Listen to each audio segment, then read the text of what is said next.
bagi kita semua. Kita akan mulai ibadah kita. Mari kita sejenak mengambil saat teduh untuk mengkonsentrasikan diri kita, hidup kita kepada Tuhan.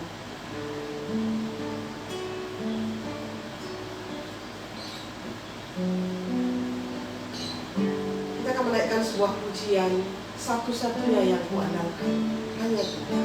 Kita mulai dari awal.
Engkau udah sekali lagi ngasih kami kesempatan untuk bangun ya Tuhan, untuk menikmati hari yang baru ya Tuhan. Kami ada di sini semua hanya karena anugerah-Mu Bapa. Makasih Tuhan, walaupun di tengah kondisi yang sulit ya Tuhan, kami masih bisa dikasih kesempatan buat datang lagi ke hadirat-Nya Tuhan, buat bisa nyanyi bagi Engkau, buat bisa ngomong sama Engkau. Sekarang ya Bapak, kami udah mulai kebaktian kecil kami ya Tuhan. Mungkin yang hadir di sini cuma ada 4 orang ya Tuhan, cuma ada 1 keluarga. Tapi kami percaya kalau Tuhan tetap hadir ya Bapak. Kalau Tuhan tetap bisa ngomong sama setiap kami ya Tuhan, Tuhan tetap bisa nyampein apa yang jadi isi hatinya Engkau. Sekarang kami mau serahin kebaktian ini dalam tangan-Mu, biar Engkau saja yang menjadi pusat dari awal hingga akhirnya. Tuhan pakai setiap anak-anak-Mu yang akan berbagian dalam pelayanan hari ini ya Bapak, agar dapat menyenangkan hati-Mu ya Bapak. Semua yang kami lakukan dapat menjadi dupa yang harum di hadapan Engkau. Makasih Tuhan, hanya dalam nama Tuhan Yesus kami berdoa. Amin.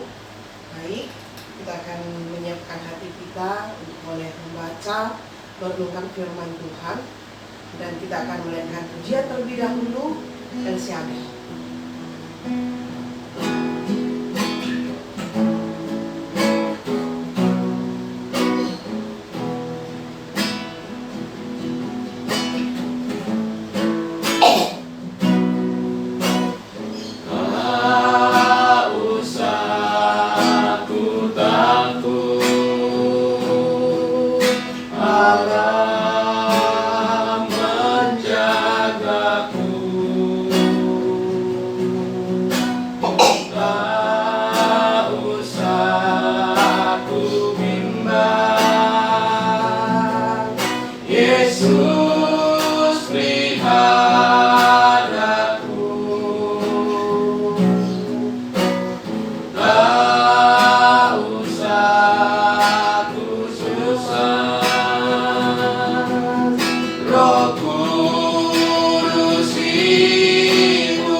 sangat diberkati.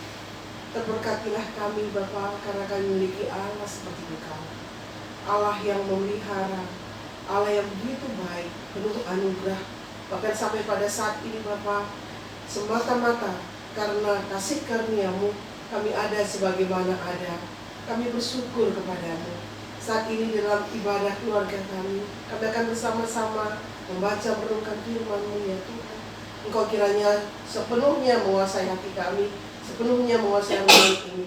Kami rindu Engkau berkenan berbicara lagi kepada kami ya Tuhan. Memberikan kekuatan kepada kami ya Tuhan. Memberikan nasihat-nasihat-Mu kepada kami. Kami sebagai anak-Mu, Engkau sebagai Bapa kami.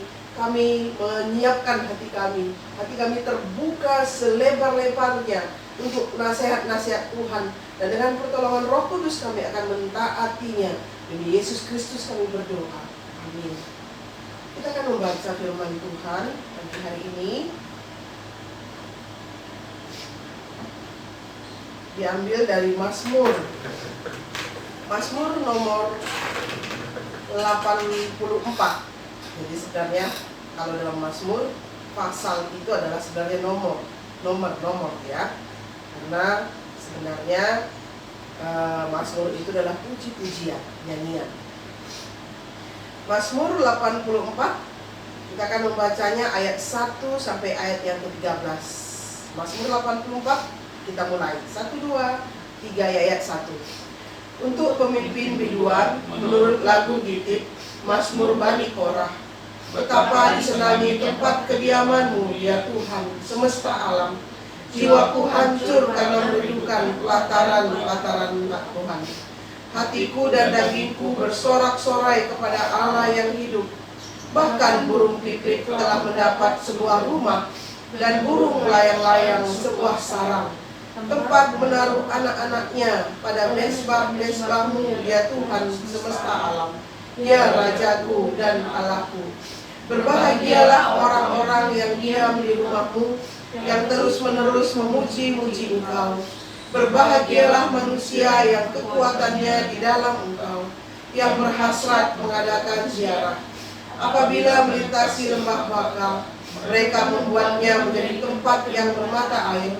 Bahkan hujan pada awal musim menyelubunginya dengan berkat. Mereka berjalan makin lama makin kuat, hendak menghadap Allah di Sion. Ya Tuhan Allah semesta alam, dengarkanlah doaku, pasanglah telinga, ya Allah Yakub. Lihatlah usai kami, ya Allah, pandanglah wajah orang yang Kau urapi. Sebab lebih baik satu hari di pelataran-Mu daripada 1000 hari di tempat lain. Lebih baik berdiri di ambang pintu rumah Allahku daripada diam di kemah-kemah orang fasik.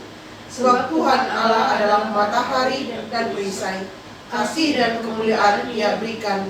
Ia tidak menahan kebaikan dari orang yang hidup tidak bercela. Ya Tuhan semesta alam, berbahagialah manusia yang percaya kepadamu. Nah, di dalam bagian ini begitu indah, ya, begitu indah pemazmur mengungkapkan kerinduannya, mengungkapkan kebahagiaannya. Nah, demikian juga kita tentunya seharusnya. Karena mengapa? Sebagai umat Tuhan, sebagai anak-anak Tuhan, sebagai orang yang sudah ditebus Tuhan, sebenarnya betapa kita berbahagia. Karena sekalipun kondisi saat ini memang tidak mudah, ya, hampir seluruh dunia mengalaminya, yaitu dengan merebaknya virus corona ini. Tetapi kita tahu, apa yang terjadi sekarang ini sebenar-benarnya bukanlah kasus yang baru. Karena hampir 200 tahun lalu, di bulan April tahun 1849, ribuan bahkan puluhan ribu tikus kelihatan terpuyung-puyung keluar dari sarangnya di siang hari, dan tikus itu mati di tengah-tengah kota orang. Sebuah kota, ya, sebuah kota pelabuhan yang tidak berpohon di sebelah barat laut Aljazair, di mana itu Afrika Utara. Jadi pernah keadaan itu, ya. Kematian ribuan tikus itu karena merebaknya wabah pes atau sampar akibat berjangkitnya penyakit kolera, ya. Jadi penyakitnya namanya kolera, ya. yang juga memakan banyak korban. Jadi bukan hanya tadi tikus-tikus yang mati berkeliaran, terhuyung-huyung, kemudian jatuh mati, tapi juga penyakit ini juga memakan banyak sekali korban. Orang tua, orang dewasa, bahkan yang paling banyak adalah anak-anak. Akibatnya ketakutan dan kengerian menyerang hampir seluruh penduduk kota Oran. Korban-korban berjatuhan dan meninggal dunia. Kemudian kota itu di lockdown, diisolasi, pintu gerbangnya ditutup, bersamaan dengan apa? Berhentinya lalu lintas kereta api. Yang pada waktu itu, itulah transportasi yang diandalkan. Serta kita tahu pengiriman barang-barang dan surat-surat berhenti total. Semua komunikasi dengan dunia luar dihentikan. Setelah hampir 4 bulan, jadi bukan 2 minggu, hampir 4 bulan kemudian keadaan tidak semakin membaik. Dan banyak orang stres karena isolasi itu, tertekan sedemikian rupa. Ada beberapa orang berikhtiar, jadi berusaha berjuang melarikan diri dari kota Oran. Tapi apa yang terjadi? Ketika mereka kedapatan, mereka ditembak, dieksekusi mati oleh tentara penjaga. Karena kalau mereka keluar, akibatnya artinya adalah akan menyebarkan, menularkan ke kota-kota yang lain. Sehingga pemerintah sama sekali tidak setuju untuk hal itu. Akibatnya penjarahan dan kekerasan tak terelakkan dan berlanjut dengan penjagaan ketat yang berlaku siang maupun malam. Setiap hari diadakan pemakaman yang dilakukan para petugas dengan apa? Buru-buru. Kenapa? Karena mungkin mereka juga takut kalau mereka tertular, sehingga ketika dilakukan pemakaman itu sama sekali tidak lagi kelihatan empati atau belas kasihan. Kita sangat mengerti karena mereka juga ketakutan. Mereka hanya melakukan tugasnya supaya cepat-cepat dikubur dan wabah tidak semakin merajalela 4 bulan kemudian. Nah, merebaknya virus corona saat ini yang kita dengar, yang kita tahu melalui berita, awalnya di Wuhan, China, dan kini ke seluruh penjuru dunia dan termasuk Indonesia, negara yang kita cintai.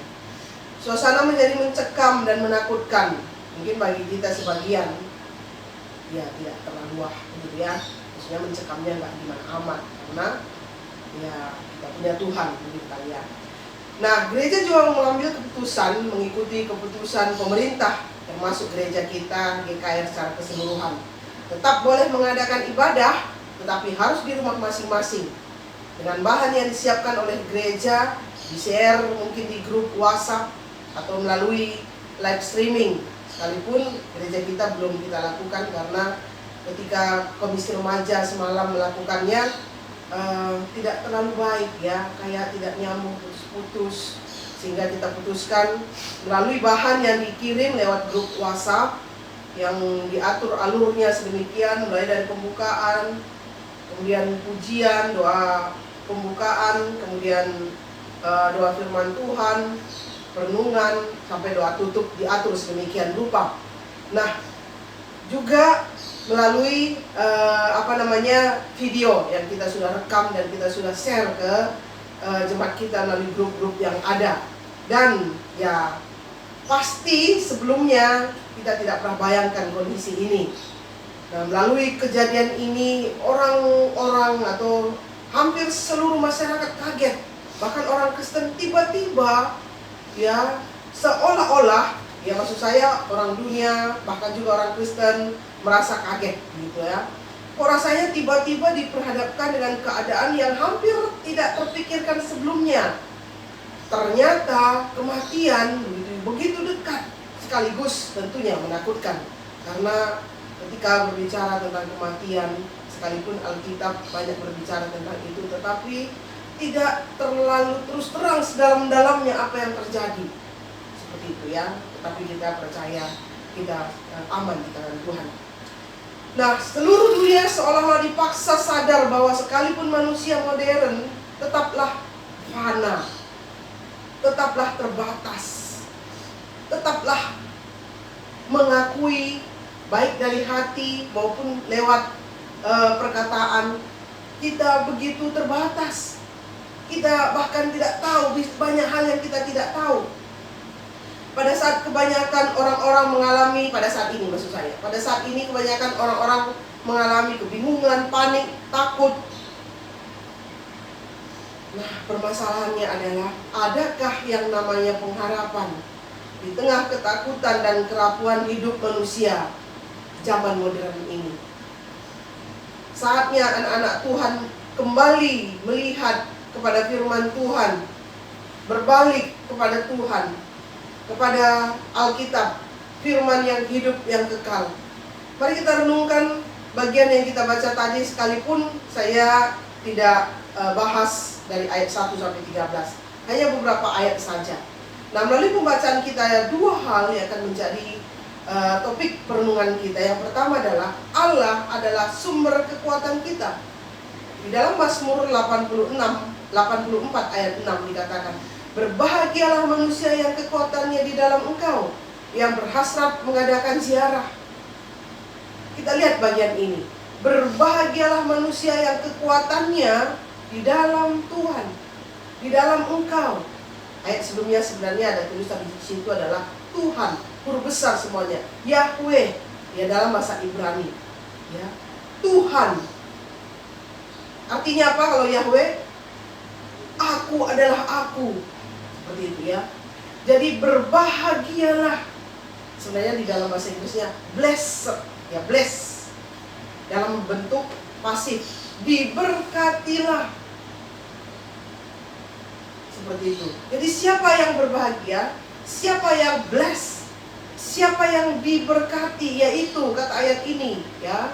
Dan kiranya ini menjadi bagian kita. Kita benar-benar percaya, pegang ini. Yang kekuatannya di dalam Tuhan. Jadi yang diberkati, yang berbahagia, yang bless adalah yang kekuatannya di dalam Tuhan. Jadi bagian ini mengingatkan kita bahwa hanya Allah lah kekuatan kita. Taruhlah kekuatan kita di dalam Dia. Berbahagialah kita sebagai orang percaya, karena kekuatan kita adalah Allah Tuhan, Allah Israel. Kekuatan kita bukan pada banyaknya jumlah harta kita, uang, deposito kita. Bukan pula pada kekuatan fisik kita. Bukan berarti kita tidak perlu asupan makan yang sehat. Bukan berarti kita tidak perlu gerak fisik yang dibutuhkan. Ataupun untuk istirahat, ya, waktu istirahat untuk badan kita yang memang diperlukan. Bagian ini memang harus kita lakukan, karena kita diberikan akal yang sehat. Kita diberikan hikmat bijaksana, kita harus lakukan dengan maksimal. Namun, kita tidak mempercayakan hidup kita untuk hal-hal fisik, tubuh, materi yang tadi, tidak. Tetapi kita mempercayakan hidup kita sepenuhnya kepada Allah, yang adalah kekuatan kita. Selanjutnya, lebih jauh lagi. Artinya apa? Kalau kita percaya Allah lah kekuatan kita, mari tabah, sabar. Karena kita tahu Dia adalah Allah yang berdaulat. Tanpa sepengetahuan, seizin Dia, tidak ada sesuatu pun yang terjadi. Jadi apa yang terjadi sekarang ini kita tahu di dalam sepengetahuan Allah, di dalam seizin Allah. Dan kita sudah menaruh segala kehidupan dan kekuatan kita di dalam Dia. Kita sebagai orang Kristen, dimanapun kita berada, tetap menjadi berkat seharusnya. Karena kita punya Allah. Mintalah kepekaan kepada Allah, supaya kita bisa berbagi dengan saudara yang membutuhkan, sesuai kemampuan kita tentunya. Bukan di luar itu. Jagalah tutur kata kita, supaya tidak memperkeruh keadaan. Kata-kata negatif, sehingga orang semakin kacau, kalut. Jaga. Atau kita menambah kecemasan orang-orang sekeliling kita. Share berita hoax. Jaga itu. Saat inilah waktunya kita menyaksikan kepada orang-orang sekeliling kita, lingkup yang kecil saja, kepada keluarga kita, kepada dunia tentunya, ya, dunia kita, di daerah kita. Kita memiliki Allah yang kuat, dan kita yang lemah ini memiliki kekuatan di dalam Allah. Lewat apa? Hal yang simpel. Tenanglah, sabarlah, bergeraklah untuk menjadi berkat. Itu yang pertama.